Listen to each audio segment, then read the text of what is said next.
नमस्कार। पौराणिक स्रोतों के एक और दिलचस्प विश्लेषण में स्वागत है। आज हम जिस स्रोत का विश्लेषण कर रहे हैं ना, वो सदियों पुरानी एक ऐसी गाथा है जो समर्पण और शक्ति के सबसे बड़े प्रतीक को दर्शाती है। आइए इस विषय की गहराइयों में उतरते हैं। ये कथा है भगवान शिव और माता पार्वती के दिव्य मिलन की। ये जो शब्द है ना, दिव्य संगम, ये बिल्कुल सही ढंग से बताता है कि आज की हमारी चर्चा का मूल विषय क्या है। असल में ये सिर्फ कोई साधारण पौराणिक घटना नहीं है, बल्कि ये माता पार्वती के असाधारण दृढ़ निश्चय और उनकी अटूट लगान का एक अनुपम उदाहरण है। अब इस कथा की शुरुआत देखिए। मूल स्रोत एक अत्यंत प्रभावशाली घटनाक्रम का वर्णन करता है। एक लाइन आती है इसमें, उनकी तपस्या इतनी गहरी थी कि समय भी रुक सा गया था। जरा सोचिए इस बात को। ये वाक्य दर्शाता है कि उस क्षण का प्रभाव कितना गहरा था।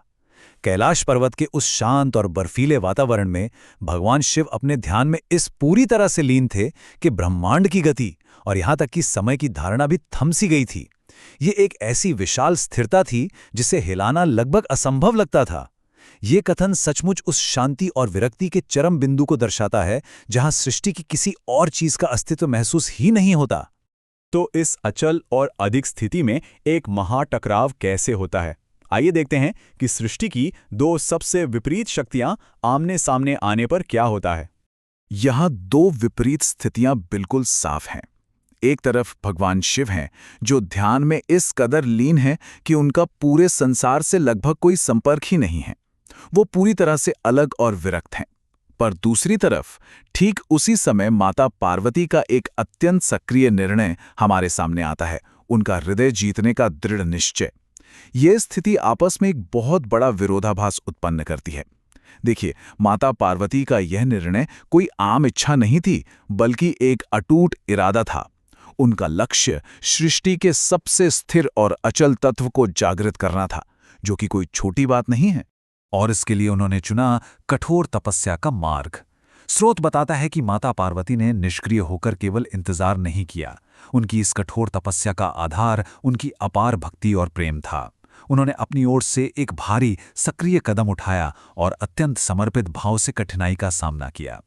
यहाँ यह समझना बहुत जरूरी है कि उनका प्रेम केवल भावनाओं तक सीमित नहीं रहा, बल्कि वो दृढ़ कर्म और अनंत साधना में परिवर्तित हो गया। ये एक महान श्रम की शुरुआत थी जिसमें उन्होंने अपने लक्ष्य के प्रति अपना सब कुछ अर्पित कर दिया था। इस घोर साधना का असर कैसा रहा होगा, देवताओं का आश्चर्य और इसका ब्रह्मांडीय प्रभाव, आइए आगे समझते हैं। ये पूरी यात्रा मूल रूप से 3 स्थितियों में आकार लेती है। शुरुआत होती है एक अटूट निश्चय से। ये मूल आधार था, एक ऐसा संकल्प जिसे कोई बदल नहीं सकता था। फिर उसके बाद उस निश्चय को सिद्ध करने के लिए आई एक लंबी, कठोर तपस्या, जिसने उनकी सहन शक्ति की हर एक सीमा को परख लिया। और अंततः इस ऊर्जा का एक ऐसा विशाल प्रभाव सामने आया जहां खुद देवता भी आश्चर्यचकित रह गए। माता पार्वती की लगन ने एक ऐसी दिव्य ऊर्जा पैदा की जिसका प्रभाव बिल्कुल एक ब्रह्मांडीय घटना जैसा हो गया था। यह स्पष्ट करता है कि कैसे एक दृढ़ संकल्प पूरी सृष्टि में गूंज उठता है। स्रोत की इन पंक्तियों पर ध्यान दीजिए। उनकी लगन और समर्पण देखकर देवता भी चकित हो गए। यहां लगन और समर्पण जैसे शब्द बहुत गहरा अर्थ लिए हुए हैं। कमाल की बात देखिए, माता पार्वती की तपस्या इस हद तक प्रचंड और सच्ची थी कि जिन देवताओं को सृष्टि की हर शक्ति का ज्ञान है, वो भी हैरान रह गए। जब समर्पण और लगन इस हद तक शुद्ध और अटूट होते हैं ना, तो देवी देवता भी उसकी ताकत के सामने नतमस्तक हो जाते हैं। ये विश्लेषण सिखाता है कि किस तरह से घोर निश्चय और अटूट विश्वास किसी भी सीमा को पार कर सकते हैं। और आखिरकार समय आता है जागृति का, जहां ध्यान भंग होता है। यह इस गाथा का सबसे बड़ा चरम बिंदु है।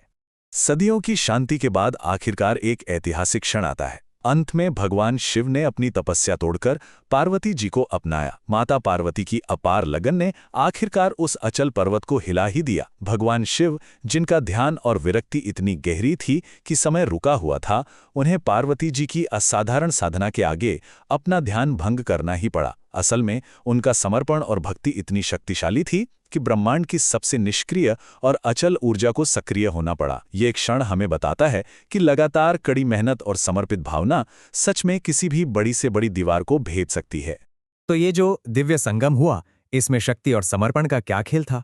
आइए इस मिलन का वास्तविक अर्थ समझते हैं।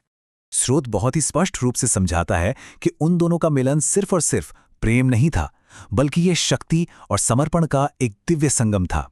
ये महज एक कथा नहीं है, बल्कि ब्रह्मांड की दो परम ताकतों का मिलन था।